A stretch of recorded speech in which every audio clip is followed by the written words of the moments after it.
Michelle Phan says she had to quit making her popular makeup and beauty YouTube videos because she was burned out. It became harder and harder for me to pretend to be happy, she says.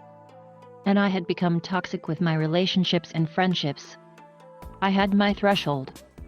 Miss Phan, 34, is looking back on the period from 2017 to 2019 when she took a break from uploading her tutorial videos. A so-called social media influencer or creator, she says she needed time off from the constant pressure to upload ever more content and chase more and more views and likes. Today her eponymous YouTube channel has 8.84 million subscribers around the world, and Los Angeles-based Ms. Phan mentors and supports other people who are making and uploading videos. She says that many feel stressed about running out of ideas and compelled to make new content multiple times per day. But what exactly is a social media influencer? There is no hard and fast definition, but in essence it is someone who has enough followers on social media, and typically YouTube, Instagram or TikTok, that they can monetize it. The income comes from two main sources: a share of the advertising revenue, and deals with companies to promote their brands. Regarding the former, on YouTube you can apply to start getting a share of the revenues from adverts placed on your videos. If you have more than 1,000 subscribers and 4,000 watch hours, YouTube is tight-lipped about how much you can earn. But according to one report, it is typically between $3 to $5 per 1,000 views of one of your videos. And when it comes to deals with brands, it varies according to how many followers you have. On Instagram, if you have more than 1 million followers, one report says that if a company wants you to promote something, you can earn more than $10,000 for just one post. We spoke to Ms. Phan and 4 other influencers about their experiences. While there is potentially big money to be made, Ms. Phan says that creators need to know when to draw the line and take care of themselves rather than post all the time. This concern is echoed by media analyst Rebecca McGrath of research firm Mintel, who says that some influencers are chasing revenues so much that they post even if they don't have anything new to create or say. Ms. Phan also cautions that you have to be able to deal with online trolls writing horrible things below your videos.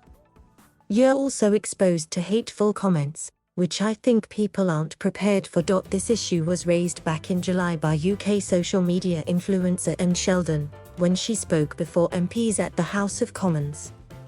A committee of MPs is now continuing to investigate the growth of influencer culture. TikTok is the most recent new kid on the block among the big social media sites, having only been available outside of China since 2018.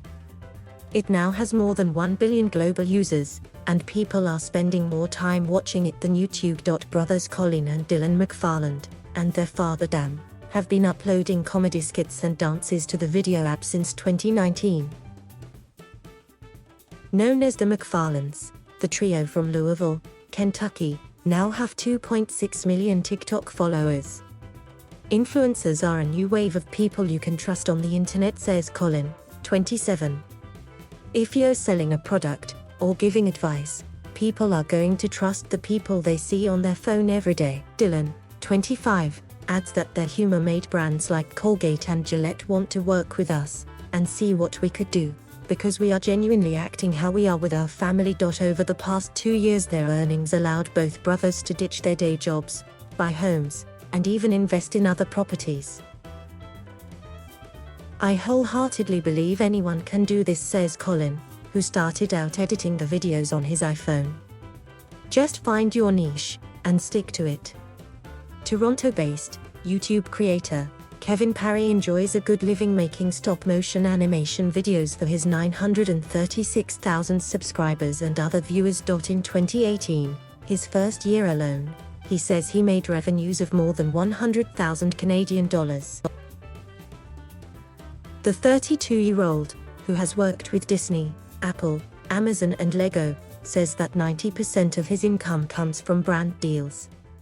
The remaining 10% comes from advertising and an agency that claims revenues from people stealing and monetizing his content. He cautions would-be influencers to not share too much of their personal life.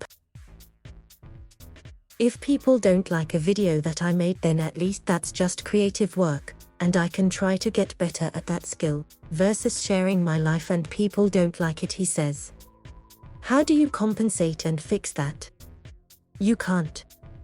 Mr. Parry advises creators to hone a specific skill set, such as filmmaking or carpentry, and share that passion, instead of talking about their day-to-day life.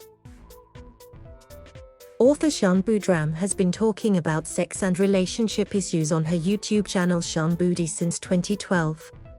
She has 664,000 subscribers, and her videos have been watched more than 71 million times. She says that new creators should recognize if they are in a bad headspace, and not make content if that is the case.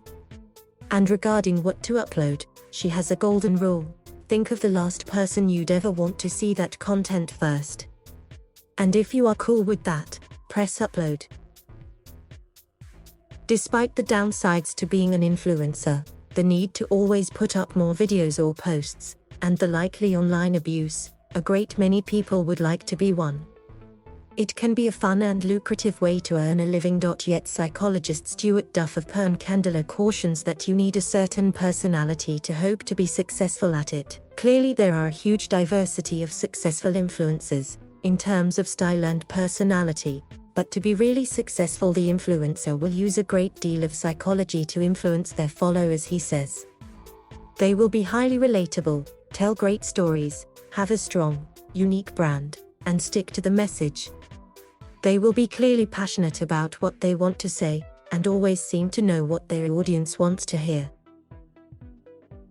Miss Fan first started putting videos on YouTube in 2007. And thanks in a large part to her success she has gone on to now own and run her own multi-million-dollar company, EM Cosmetics. If you are a good storyteller then you can grow an immense audience and change your life, she says.